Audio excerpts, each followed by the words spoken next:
இன்றைக்கி நம்ம பார்க்க போகிற recipe Erode special Pallipalayam chicken எப்படி செய்யணும் பார்க்கலாமா வாங்க. இப்போ நான் வரமிளகாய் ஒரு 10-15 மிளகாய் எடுத்து இந்த மாதிரி விதையெல்லாம் ஊதித்திட்டு எடுத்துக்கலாம். இப்போ ஒரு மண் கடாயில் நல்லெண்ணெய் கொஞ்சமாக எடுத்துக்கலாம். நான் 750 கிராம் சிக்கனுக்கு 450 கிராம் சின்ன வெங்காயம் பாதி அளவு வதங்கினதுக்கப்புறமா ஒரு 15 வரமிளகாய் இந்த மாதிரி விதையை உதித்திட்டு இதையும் சேர்த்துக்கலாம்.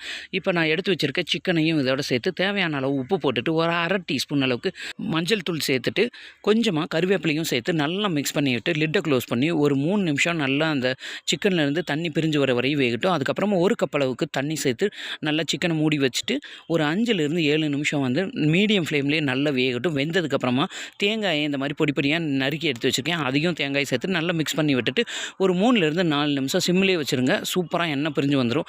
சூடான சாதத்தோடு இதை போட்டு சாப்பிட்டு பாருங்கள், அவ்வளோ டேஸ்ட்டாக இருக்கும். கண்டிப்பாக இந்த ரெசிபியை நீங்களும் ட்ரை பண்ணி பாருங்கள். இந்த வீடியோ உங்களுக்கு பிடிச்சிருந்தால் மறக்காமல் நம்ம சேனலை லைக் பண்ணி சப்ஸ்கிரைப் பண்ணிடுங்க.